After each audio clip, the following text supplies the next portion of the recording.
to some dare call it conspiracy, the downfall of Richard D. Hall, Part 3, with Brent Lee, Neil Sanders, and Joe Hill.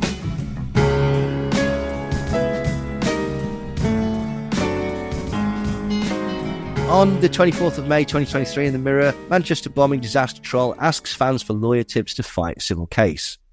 On June 2nd, 2023, Richard shows an episode called A Critical Analysis of the Manchester Arena Alleged Bombing Incident. And he goes over his theory and he adds some bits of the inquiry. He essentially picks over what they say, looking for any discrepancies in their statement and the official story. And it's pretty weak stuff, basically. Like, there's a period of time where nobody remembers seeing Salman Abedi, and he says, well, that's evidence that he wasn't there, despite CCTV showing him there before, and the more likely explanation being that he's in a bit of the arena that isn't on CCTV, and nobody really took any notice of him because, you know, they were going about their business picking people up from a concert. He also basically says that they don't really talk about the grey Audi and him being found outside. And basically the whole show is trying to find more evidence to support Richard's theory. But that means that it can't be an objective investigation. And at no point does Richard consider that he might be wrong. He says that the public inquiry is flawed because it cherry picks evidence in order to fit a preconceived narrative, which is ironic, to say the least. On June 15th, on Andrew Johnson's Check the Evidence website, Richard's legal documents are published. And basically, I seem to remember that the mood at the time was that, yes, Richard's going to be able to present his case to the public. So Martin and Hibbert's claims were: the claimants seek damages and injunction and other remedies against the defendant of the Protection from Harassment Act 1997, the Data Protection Act 2018, and the misuse of private information. The claimant's claims are based on the conduct by the defendant, including publications by him related to the claimant's status as victims of the bombings of Manchester Arena in May 2017. And it refers to the multiple films in the book, which amounts to an ongoing campaign painting them as liars, which amounts to harassment. The defendant's campaign was unreasonable, oppressive, and vexatious, and caused the claimants considerable anxiety and distress, as the defendant knew and ought to know as follows: videotaping Eve's home. Eve, since hearing that a man came to her house, is scared of him. The films undermine Martin's credibility. Police were required to check on Eve and to make her feel safe. And the GDPR thing, basically, the GDPR comes from two things. One, showing the front of Eve's house, therefore essentially doxing her. And two, going up and down the street and asking the neighbours, do you know that this girl lives there? Because Eve's mother had decided she didn't want people to know that Eve was there. And Richard can't get his head around why on earth that she would want that. Well, it's because people were turning up and harassing her. That's why she didn't want people to know that they were there. And then Richard turned up and essentially harassed her. But the harassment, as is the charge, comes from he's put a book out, he's put a film out, he's put several things out. He has a sustained campaign of calling these people liars, which in the eyes of the law amounts to harassment. On the 16th of June, he releases a video explaining that legal proceedings are happening and that basically he's appealing for donations. He's raised about 15 grand at this point, but this has gone on drafting his defense. And what was interesting is that basically the legal documents for Richard's defense, they describe him as a journalist, broadcaster, and producer. And obviously he denies the charges. There's no solicitor on it, which means that basically initially Richard had gone to a solicitor, said what his argument would be against this harassment case, which was that he was right, that these people are crisis actors, and the solicitor's gone, I'm not touching that with a plastic fishing rod. If you pay me enough money, I will draft the required documents, but he has no solicitor at this point.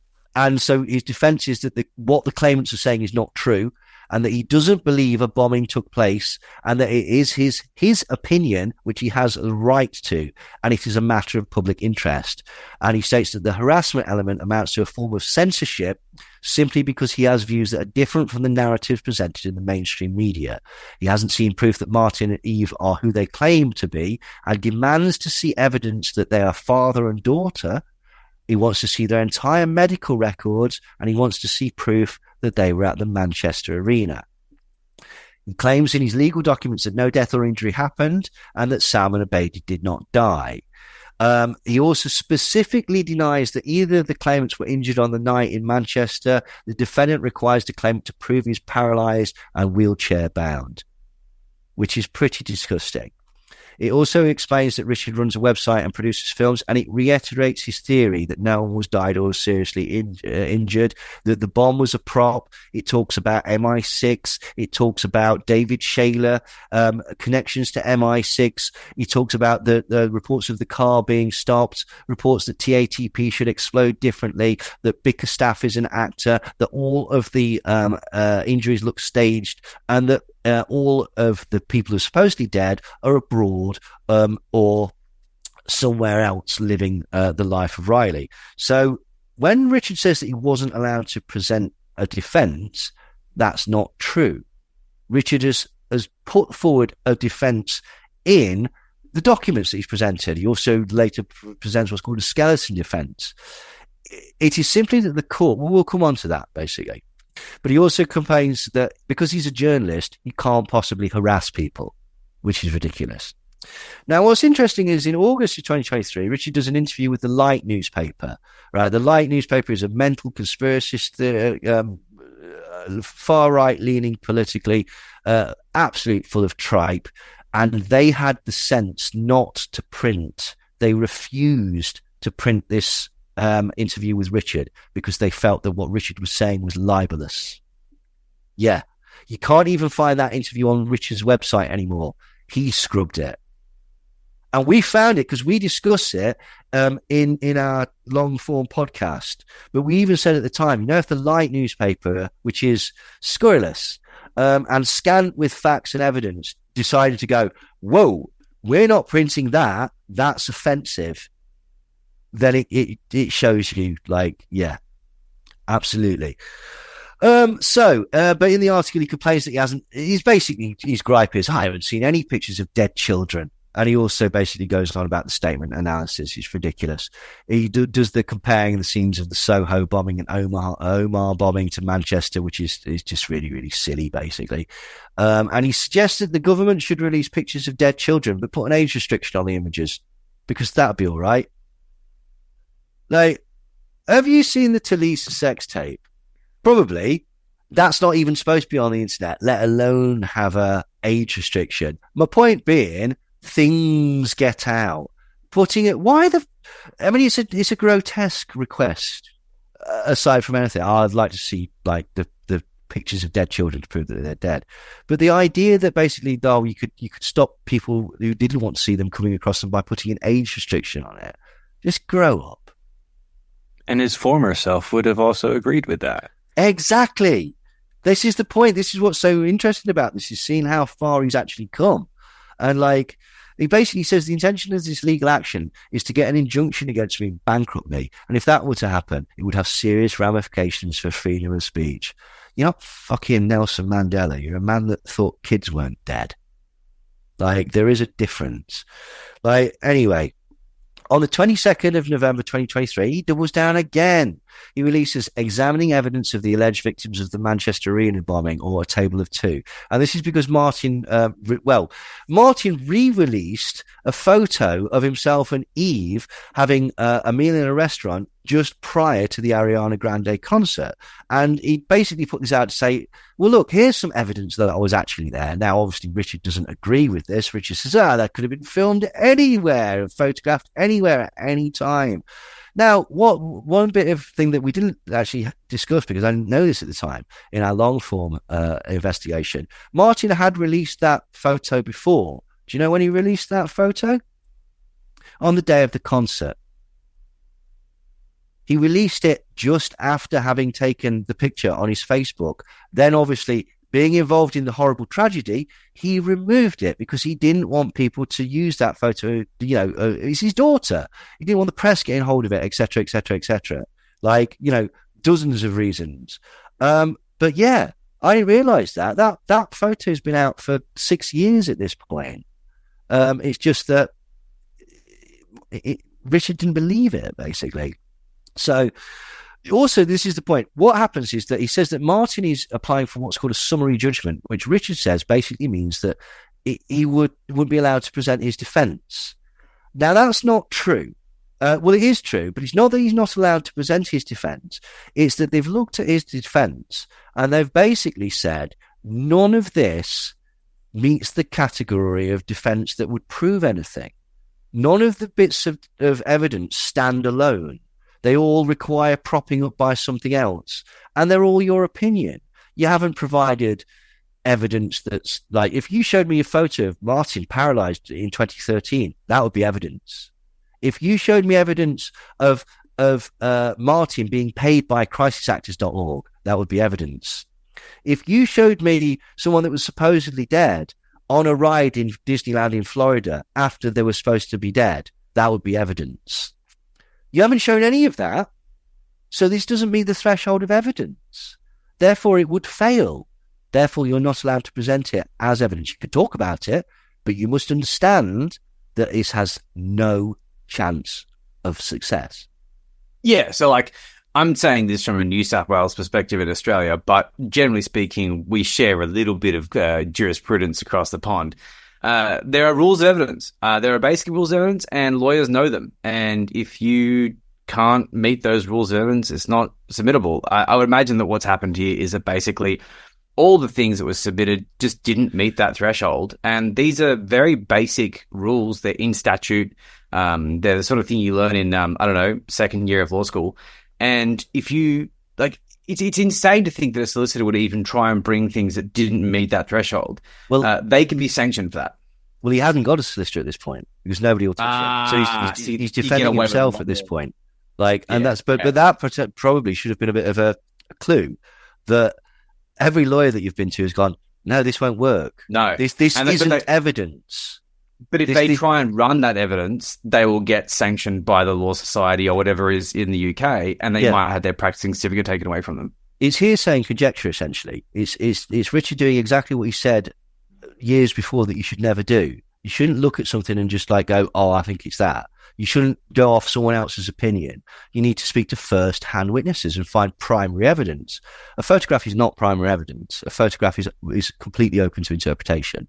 But again, we'll come on to that in a bit. On the 25th of November, 2023, guy that we both know, Ben Emily Jones, puts out an article complaining that Richard might get a summary judgment and therefore not be allowed to present his defence. He compares this to another historical case of what he feels was somebody not getting a fair go in court. He compares Richard to Ernst Zundel. You know Ernst Zundel, the bloke who wrote the document, The Hitler We Loved, and the famous book, Did 6 Million Really Die? The Truth at Last. You know, the famous Holocaust denier. Ben thinks that the best way to plead Richard's case is to say, fucking Ernst Zundel didn't get a fair go either. Right? 2 points. One, comparing Richard to a Holocaust denier who was proven to be a liar is not the look that he thinks it is. And furthermore, Zundel was convicted at a trial where he presented evidence. His evidence was basically recounted by historian Raoul Hilberg, who gave testimony against his ideas. And in his second trial in 1988, he had David Irving and Fred Leuchter as witnesses for his case. David Irving, the Holocaust denier and disgraced historian who pretends that the Holocaust didn't happen, despite having access to Goebbels' diaries in which he discusses mass deportation and gassing of the Jews. He just lies about sources. Interestingly, David Irving, the last time I heard him talk about the Holocaust, had said that he resigned to the fact that it looks like at least 5.5 million Jews were killed. But he doesn't describe this as a Holocaust. He says that Hitler had absolutely no knowledge of it, and he says that they weren't gassed. Most of them were killed in Reinhard camps or were shot. And it's like, that really makes not a jot of difference. Fred Leuchter, who also was a defence at Ernst Zundel, he's the person that went to Auschwitz, scraped the bits off the wall, claimed to be an engineer that specialised in making gas chambers, and proved that the gas chambers at Auschwitz couldn't kill people, and that they were just there for disinfecting and getting rid of lice. He was thrown out of the trial because he was discovered that Fred Leukter was a liar. He'd never worked at gas chambers. He wasn't an engineer. He wasn't qualified to make any of these claims. So 2 points. When Ben says, it reminds me of another similar trial, that of researcher Ernst Zundel. Zundel was convicted several times in Canada of expressing opinions about a subject specifically prohibited by Canadian law. It's not true. It's not true on a number of levels, and it's the worst possible person to compare Richard to if you're trying to get a favourable reaction. Anyway, on the 30th of December 2023, Richard released scrutiny of the CCTV evidence of the Manchester Arena bombing, and he basically he's reiterating his theory with bits of CCTV and the inquiry added. And the basic evidence is that he still hasn't seen any dead children or any really gory dead bodies, except for the pictures that has been shown, which he says are fake. Like, it's ridiculous. Like, one of the ones that struck me recently is the lady that got the bolt through her leg. And they say that there's no way that she could be walking with a hole in her leg. And it's like, well, let's ask an expert. Can you walk with a hole in your leg? Yes, you can, so long as it hasn't broken the bone or the tendon. But the thing that struck me about that is they always go, this is fake. And then they show her wound, right? Which is a fresh wound. And they say, well, yeah, but she didn't get that there. She got that somewhere else. It's like, but it's still a fresh wound and she was still able to walk on it. So you can't have it both ways. Either there's a wound. You've shown me the wound. Like, it's fresh. She was walking. You've disproved your own theory. Like, anyway, never mind. Now, one of the things that he doesn't show at the inquiry, again, is that basically one of the people that died at the Ariana Grande concert filmed himself dancing and singing along to Ariana Grande with Ariana Grande in the background. Richard never mentions that. This is proof that he was at the concert. Richard never mentions that. And he has the gall to talk about other people cherry-picking data and looking at it to support a narrative.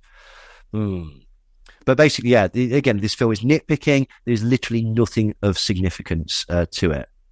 On the 10th of January 2024, Richard appeared on the Delling Pod with a show titled Fake Terror, the Media Information War, in which James Delingpole sensibly edits out Richard accusing the parents of Safi Roussos of letting their daughter die through neglect. Like, this is something that is not talked about by a lot of people because that's not what he was sued for. But the Roussos family, their daughter Safi died, and Richard has a theory that she was actually killed at the family home before the concert, and then they were blackmailed into pretending that she died at Manchester. Just a very, very quick question, Neil. Like, how do you know it was edited out? How do you know about it? Because he starts to talk about Safi Roussos, and James Delingpole says something along the lines of, so she's away. And Richard says, no, she died beforehand. There's a very interesting story about that. Then there's a real harsh edit, and James Delingpole goes, oh, well, or something like that. You can clearly see that it's too much even for him. Okay. So there's nothing else that they could have been talking about. That is Richard's theory, basically. So, but again, Delingpole and the Light have had this common sense to go, fuck this shit. And Delingpole believes that the Earth is flat. But Richard's theory is a bit too much for him, and particularly in regard to that specific thing, right? Then, basically, then they have a go at me. And because they're angry at me because I don't believe his theory. And he still has absolutely no significance of what 22 is, but he's why it's significant, but he's absolutely positive that it is significant. But here Richard says that in the Manchester, they weren't from a crisis actors org. They were actually just members of the public who were coerced into pretending that they were involved in an attack, which so why are you even bothering to show the crisisactors.org organization? Like, you're mashing things together here that don't actually work if you scrutinize them 2 point. Then he accuses morning television personality Lorraine Kelly of being a fully in the know and evil Illuminati satanic operative. Delingpole also edits that out, but Richard describes a Scottish woman on daytime TV as being completely evil and in the know. It could only be Lorraine Kelly. So, fascinating insight into the mind of Richard D. Hall. Lorraine Kelly is some sort of high satanic Illuminati priest. But anyway, Richard says... my belief is that from around 2013, the fabricated terror using real deaths changed to fabricated terror using fake deaths. I think there was some decision high up that because both methods bring a number of problems. So with the real deaths, you've got relatives of the deceased who are looking for truth, who are not going to go away. Whereas if you've got relatives of people who are either still alive or who died in another scenario, and they've been paid, they are going to go away. They're not going to bother you.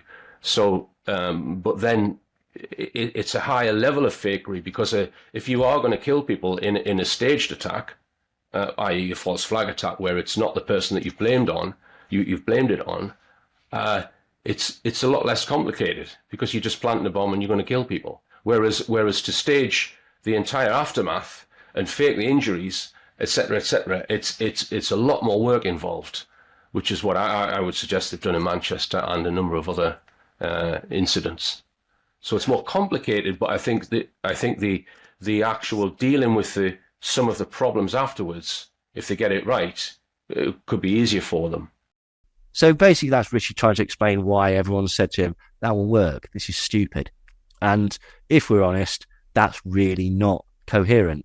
There is a really interesting insight into Richard's psyche at this point. He says, it's like, I feel such disgust that they would even try to fool me in that way, that they've got the arrogance to think that with this trick, they're going to fool me. You're not going to fool me.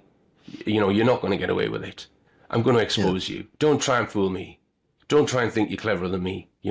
Don't just stop this shit that it's pathetic. It's arrogant, and it's. But people don't realize the reach that the security services have and the power that they have. They have power over all of the emergency services if they want to. They're untouchable by the law. They can set up fake companies. They can set up fake websites. They can infiltrate anyone. The reach and the scope of the intelligence agencies is something which your average man on the street has just got no appreciation of. But they can't fool Richard. That would be arrogant of them. And James Delingpole, interesting, he says, when he's talking about his Manchester theory, this is James Delingpole. James Delingpole says, you really, really, really don't even need to entertain for one fraction of a second the idea that what you're doing is remotely wrong. And I personally, and I think a lot of people watching this will feel the same, think you should be earning 10 times as much for what you do. Which is despicable. And he then says, anyone who is exposed to your research cannot but admire or at least respect how rigorous you are. And then Richard goes on to explain that he thinks that that not only is Sandy Hook fake, but the trial of Alex Jones is also fake. Yes, it's a hoax to encourage people not to look into things. Delingpole says, in a slightly different way from Alex Jones and Sandy Hook. I mean, I think it's obvious to anyone who's looked into Sandy Hook that case was designed to shut down discussion of false flags by the frightening figures involved. That too closely at the Alan Jones case, but I have my doubts about how real that is. I mean, why would Jones concede that the thing wasn't a staged attack? Why wouldn't he conduct his defense on that basis if that's what he thinks? That doesn't make sense. And the amount of money that they're talking about makes no sense as well. I mean, it's 800 million. That just seems ridiculous. I have my doubts about whether that is a real trial. So they think that it's set up to make researchers afraid to look at certain topics. There is Occam's razor dictates that there is a simpler reason why Alex Jones' defense wasn't that Sandy Hook was fake, because he knows he's lying. And that is an important distinction. Alex Jones is bad. Richard Hall is, for want of a better phrase, mad. Richard cannot understand why Alex didn't go into trial and go, but it's all fake. Because that's what he's going to do, which is not the actions of is injudicious, shall we say. It's like ridiculous. But Delingpole agrees that Sandy Hook was about shutting down the alternative media and that Alex Jones is definitely an asset. What that means, who knows? They both agree that Joe Cox is not dead. And basically, for some reason, Richard speculates that it was a sham marriage and she probably didn't really like her husband at all. Richard also suggests that David Bowie's probably still alive, and he bigs up German New Medicine, which states that all illness is caused by bad thoughts, and the only way that you can get cancer is if a Jew injects it to you. Yeah. And then he basically talks about the Boston unbombing thing. And so Delingpole says, is Manchester kind of your least favourite topic because it's the one that's caused you most grief at the moment? No, I wouldn't say that. I've decided to focus on it, obviously because of what's happened. Yeah. So them bringing this action against me has just made me discover more. So if their intention was to stop information coming out on Manchester, then they failed miserably. And then they have a laugh at Nick Bickerstaff. Do you know who my favourite character in your documentary is? See if you can guess. In which documentary? In the Manchester Arena story. Nick Bickerstaff? It is. It's the one that goes around. And there are so many bodies, and I'm looking for my daughter, and I can't see her anywhere, and it's just. So they have a right laugh, mocking someone who thinks that their child's dead, which is something that we can all enjoy. Right. Then James Delingpole says, it's just so shit. I mean, just imagine, you and I are both fathers. Imagine if we'd lost our child in a potential bomb incident. What would be our first thought as we went to look for our child? I know. I'll turn on my iPhone camera and record myself. You both exist in the fucking media. That's all you do is record yourself. You are irrelevant without being on a screen, and you have the fucking nerve to talk about the way that someone else dealt with a trauma situation. You do that just for fucking attention. You despicable pieces of shit. Anyway. I'll turn on my iPhone camera and record myself. It's just like, and yet people buy this shit. Yeah. Yeah. Including Neil Sanders. He bought it. Shots fired. Which one was he? Neil Sanders. I think you should cut that out anyway. Oh, okay. He's a guest. He's a guest. But I was going to say, who used to appear on my show, who took part in the Panorama program. He took part in the Panorama. You see, I haven't watched. Saying that he thought I was wrong about believing that Manchester wasn't what they said it was. Yeah. But I'm not. I can see why you might feel. No, I can see why you might feel let down by somebody like that. People are easily bored.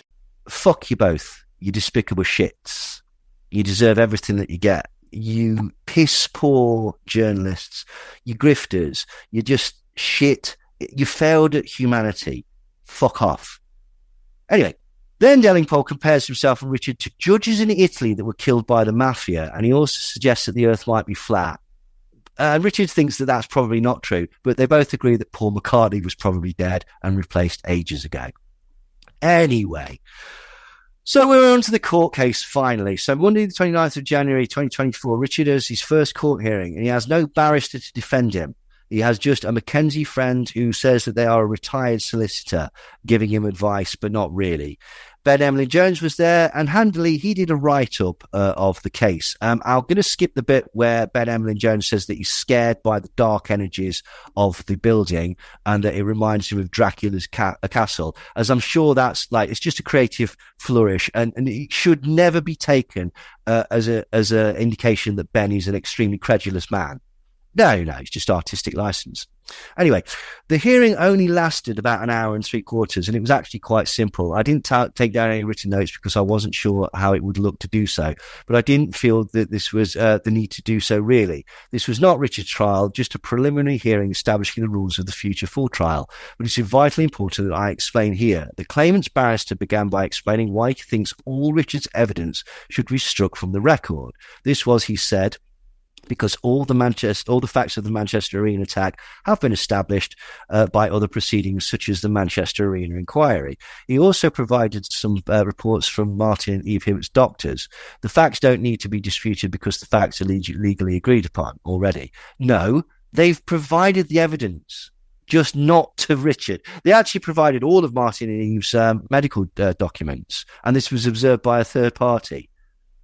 Because can you believe they know what they're doing in these things? But regardless, Ben goes on. Richard countered by saying that the facts were not all agreed upon. In fact, 28% of the public say that they think the truth about the Manchester Arena bombing is being kept from the public. So what? A huge amount of people just voted for Donald Trump. You cannot trust the public. He then basically provided a skeleton of his own research. The judge has been given a bundle of more that he could study outside the court. So even in that, where Benny is basically saying that Richard was not allowed to present his evidence, he explains that Richard was allowed to present his evidence. He provided a skeleton of his own research and an entire bundle of documents. What he was not allowed to do, which is what Richard requested to do, was to show all of his films in the court and also to read out his book. I wish he'd have done it. Do you know how much that would have cost him? That would have cost him fortunes. Basically, yeah, so Richard spoke with authority and drive. He explained how his evidence has every bit of legal validity and should be presented at the trial, but it hasn't. He comprehensively discredited the claimant's counsel case. None of his defiance has slipped an inch. There's no doubt he won the performance competition. Ben, it's not a performance competition. It's a preliminary hearing. This is where adults need to come in, okay, and understand this definition of what evidence is. Okay, this is ridiculous. What will the ruling be? Well, obviously, I hope it will be in favour of Richard, and in any fair judiciary, it would be. However, we all know that other forces are at work in the establishment. If the judge rules in favour of the claimants, then we can safely say there is no doubt that all the forces of darkness have marked this proceeding, and they're trying to rig the process beforehand so that Richard cannot win. I mean, that's one way of looking at it. The other way of looking at it is that this is Richard's defence. As the claimant's claim was based almost entirely upon his published works on the reported Manchester Arena bombing, Hall's defence argument contended that by conducting investigative journalism, his course of conduct was reasonable. He also offered a defence under Section 13A of PFH 97 that his investigative work was pursued for the purpose of preventing or detecting crime. In order to demonstrate this, Hall intended to reveal his Manchester Arena evidence to the court that would show his investigative journalism was indeed reasonable and that his research was conducted for the legitimate journalistic purpose of preventing or detecting crime. So that's Richard explaining to the court why he did his actions, that he's acting as a journalist. He also, let's not forget, provided his skeleton argument and a bundle of papers outlining his theory that they were all actors, that they're all injured at a separate time, that some of them are living abroad, and that Salman Abedi did not die and escaped in a grey Audi. So, on the 8th of February, Richard gets a summary judgment from the court. His argument, which I've just told you, is described as preposterous and fanciful, and the judge ruled it is obviously incorrect to say that there is no reliable, verifiable evidence of the claimant's attendance at the concert. The contrary is the case. He added Mr. Hall, who represented himself, had no real prospect, indeed no prospect at all, of success in the case. I find that the defendant has not discharged the evidential burden which rests on him. He has no real prospect, indeed no prospect of all success on the issues, and I will resolve them in the claimant's favour. I will list the case for a further hearing to decide consequential orders, costs, and directions to take the claim forward to a final determination. So basically, what they're saying is that we've looked at what you're going to present as a defence case. This doesn't meet the standards of what would be required evidence. You don't prove anything. You're trying to paint a picture, and you feel that this is a piece, and this is a piece, and this is a piece. But in a court of law, they don't tend to do the jigsaw sort of case.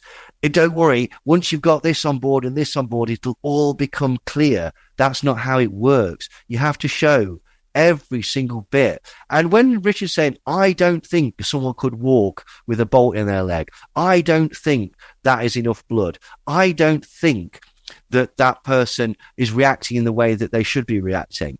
None of that is evidence. That is all speculation and opinion. And so basically what happened was Martin provided his full medical records, tickets to the concert, and they looked at the CCTV and found that he was on the CCTV quite a lot.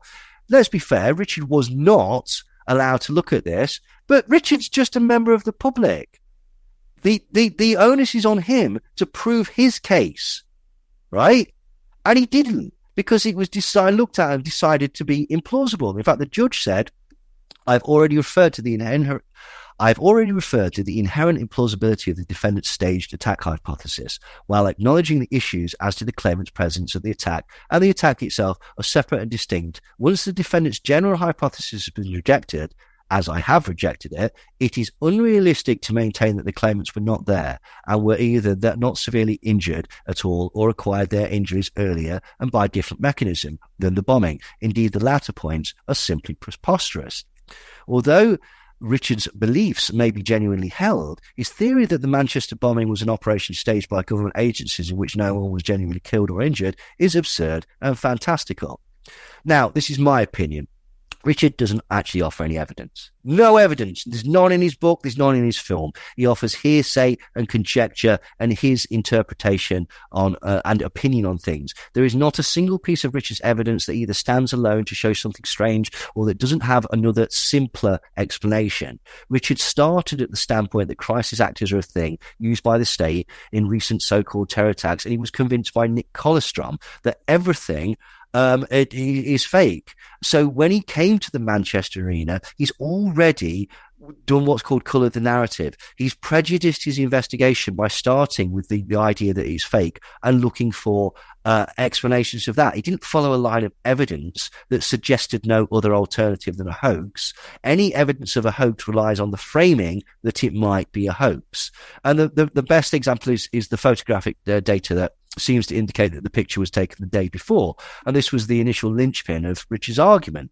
But when we see that there is another more plausible explanation than the actual real explanation, that basically just completely falls apart. And it lines up with the official narrative. So here's what he's done, right? Okay. He's not looked for positive evidence. He's looked for supports to a thesis. And we can do that. Is Brent a girl? I think Brent's a girl. And I'll tell you my evidence for it. I can provide lots of evidence that Brent's a girl. He's got long hair. He's really softly spoken, right? He smells, just gorgeous, right? He's always hanging around with this other girl, yeah? And girls hang out with girls, hence he's a girl. I've given you several really strong pieces of information there that suggest that Brent is a girl. Now, there might be other explanations to all of those things, but if we ignore them and we just look at that, I have presented a really strong argument that Brent is a girl. It's bollocks, but that's what they're doing here. They're starting from a premise and they're trying to find support for that, and they ignore all other possible explanations. There's no proof that anyone's still alive.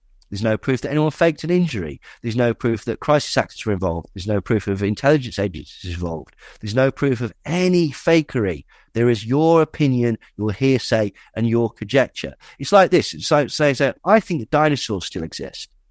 Right? How? The road outside is cracked. Realistically, something really heavy must have cracked that road. Well, that's evidence that dinosaurs been out there. That's what they've done. Or they've done what's called the eggs example, right? Okay. In the past, I have seen an egg breaking open. And you know what came out of it? A crocodile. So I can, from that evidence that I've seen, I can say safely that every egg must contain a crocodile because I've seen it before. And so that's what Richard's done. I've seen crisis actors. I've seen drills. I've seen that. That must be this. No, it didn't. And that is why he was banned from defending himself or presenting evidence, because he didn't actually have anything that met the threshold of evidence. It all relies on this bit and painting a picture. But that picture still relies on starting from the position that this is a hoax, rather than actually following any strand of evidence. Most of the evidence is ridiculously flimsy. It's stuff like, well, I think this woman is in Florida. Why? Well, if you look on her Facebook page, like 2 years ago, she went on holiday to Florida. Like, that is literally the threshold of what Richard considers evidence. It's utter bullshit. Or complete, like, flights of fantasy, imagining with no evidence at all that a mother killed a child through negligence, was then blackmailed by the police into utilizing her as a prop in state-sponsored fake terror attacks. It's pure speculation. There's no evidence for this. It just relies on him just making things up, whereas there is evidence that a bomb went off and that people got hurt. Okay. Which leads to the second problem with Richard's case, is that he dismisses any and all evidence that doesn't suit his theory that it's fake. The funerals are fake, the pictures are fake, the CCTV is fake. And this is presented as cutting through the noise and deception, but again relies on the starting premise that there is deception and noise that you need to cut through. The main thing is that basically he relies on discrepancies. Okay. If they were all in on the same plot, there wouldn't be discrepancies. The reason you get discrepancies is because of people's memories and the fact that they all experienced a traumatic experience subjectively. It all happened to them, and they're remembering their element of it. And you trying to go, well, she said 5 minutes and she said 7 minutes, as if that's some sort of major revelation. It simply isn't. It just shows that you wanted to come to a conclusion that you found. And as say, the harassment basically comes from not Richard bothering the defendants personally, but having a book and a film that basically amounts to harassment. And again, like, you know, he did describe these people as liars. That's exactly the point of his case. So on the 9th of February, the Mail describes Richard as Britain's sickest man.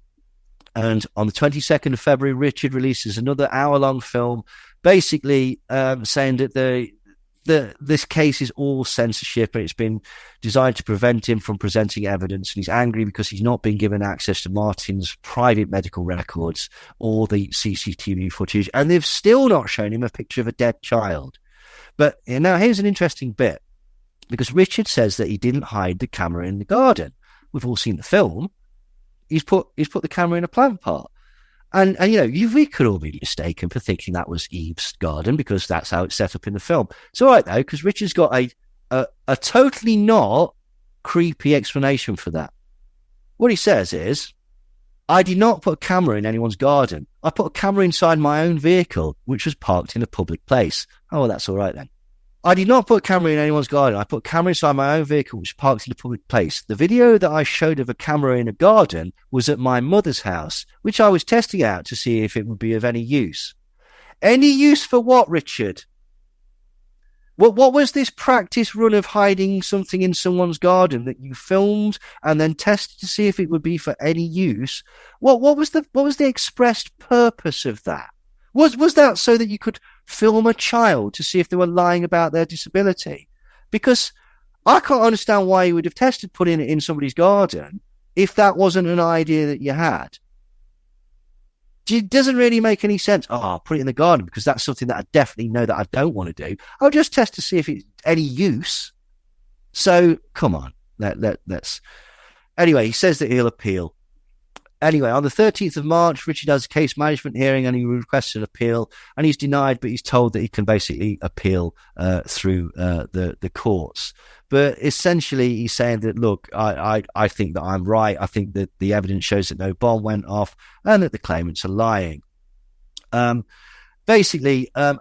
at this point, so the judge says, no, you can't do that, but you can go through the sort of normal process. But he's pointed out at this point that Richard, and this is before the trials even started, Richard owes Hudgell's solicitors £31,000 at this point in costs for the previous hearings. And he's a little shocked because the hourly rate for Hudgell's solicitor is £325 an hour.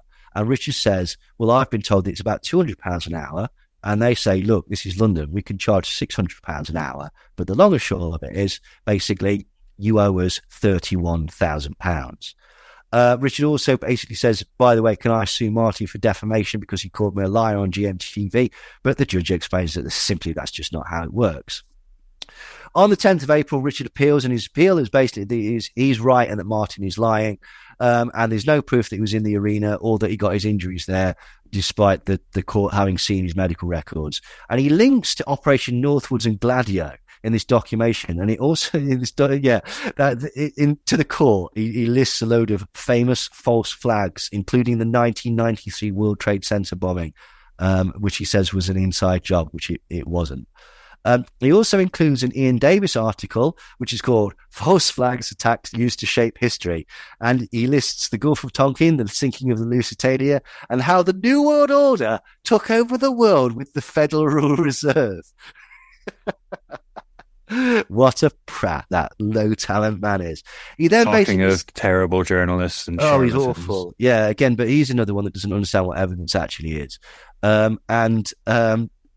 He basically says that there was no chemical attack in Syria. Again, why anyone would think that this poorly written, paranoid, uninformed Gish Gallop would help anybody do anything other than fall asleep is anybody's number. And the irony is that this 12-page document that Richard presents is misnumbered. It misses page 10.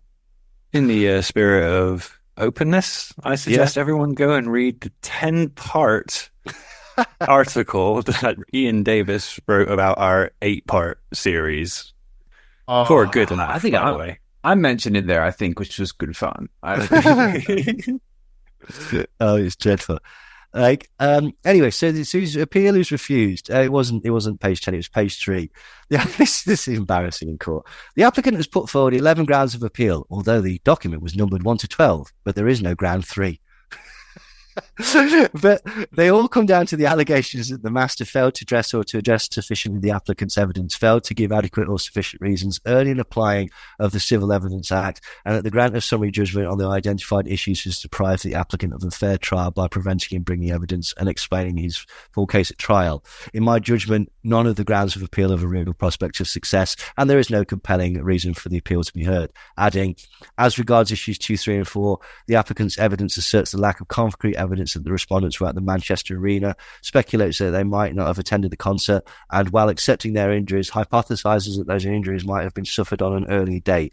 He does not have any positive evidence that they were not there or that their injuries were not suffered at the Manchester Arena. So this is where he, Ben, Ian, Andrew, everyone that supports him falls down, because you don't understand what positive evidence is. And Richard presents nothing,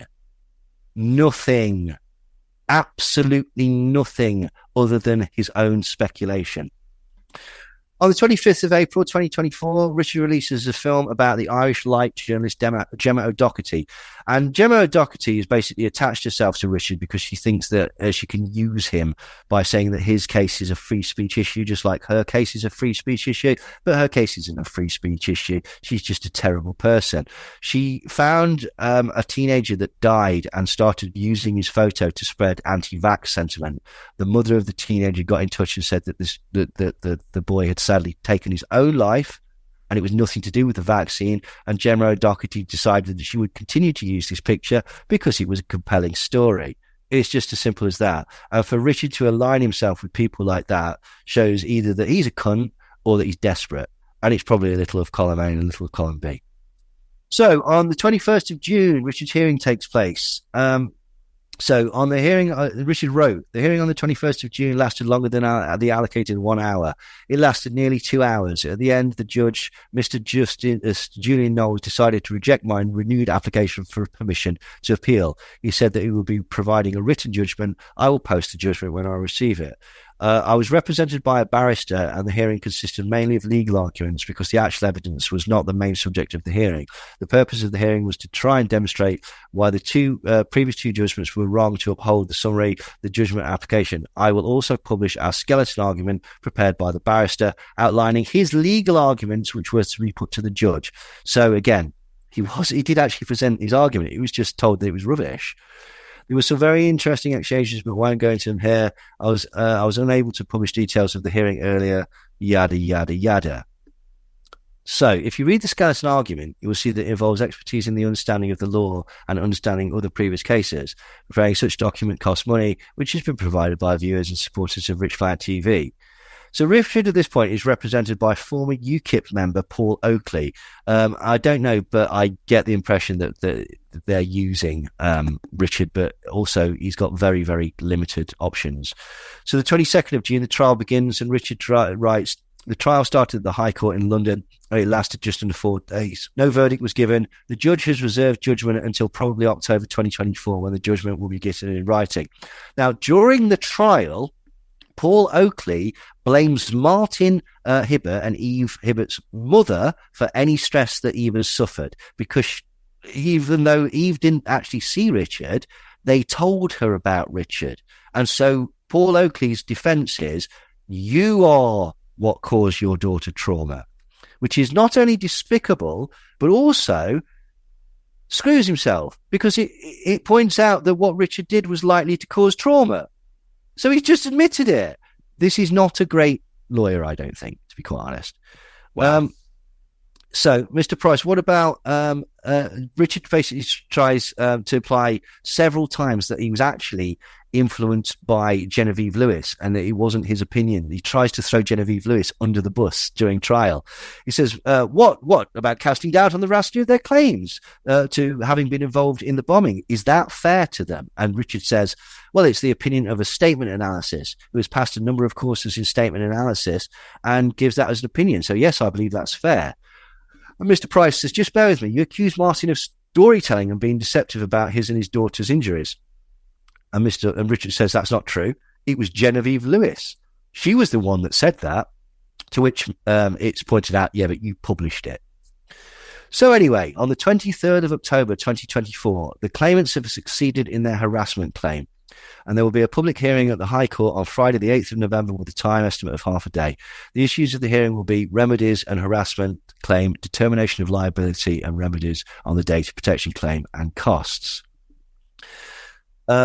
Basically, so among evidence, Mr. Hibbert gave evidence that there are photographs contained in his sequence of events put together by Greater Manchester Police for the inquiry that show him and Eve entering the city room at 20:03 and re-entering the city room at 22:30:53 after the concert.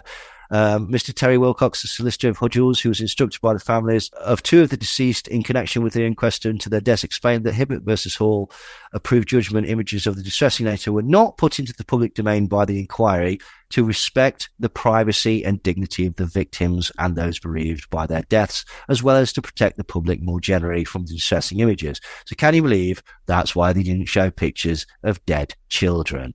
But evidence shows that both were present at the Manchester Arena, were viewed on the CCTV pre and post detonation. In the evidence, Eve is seen being covered on several occasions by materials such as a poster and a T-shirt, including initially by an employee of the medical company of the owners of the arena, who apparently believed that she was dead or that her chances of survival were minimal.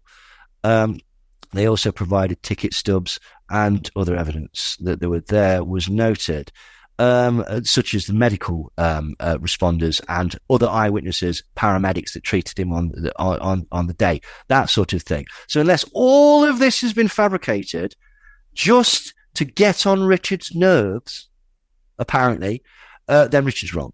And basically, so, and also they said in court, so Richard acknowledges that he did all the things that they accuse him of, writing a book, accusing them of lying, making films, questioning their reputation, but he just thinks that he should be allowed to do it. Mr. Oakley submitted that any harm to Eve had not been caused by the defendant's activities, but by her mother's decision to let her watch the Panorama programme, which he describes as very unwise, and to call Richard the stalker man, and by her parents telling Eve about his activities or taking insufficient steps to avoid her overhearing that conversations. I reject that contention. So quite rightly, Paul Oakley was called out as being a monster. In my judgment, the impact on Eve flows from the defendant's course of action. It's plain that his course of conduct has caused her real, lasting and persistent anxiety and enormous distress. Conclusion on the harassment claim: for the reasons I have given, I am satisfied that the claimant's cause of action in harassment is fully made out and must succeed. So it's as simple as that. So yesterday, November the 8th, we get the judgment.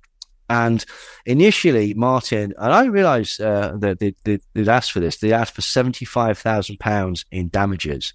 And Paul Oakley had countered and said that £7,500 in damages would be fair. Richard was actually fined £45,000 in damages, which I don't know. That's a very large amount of money.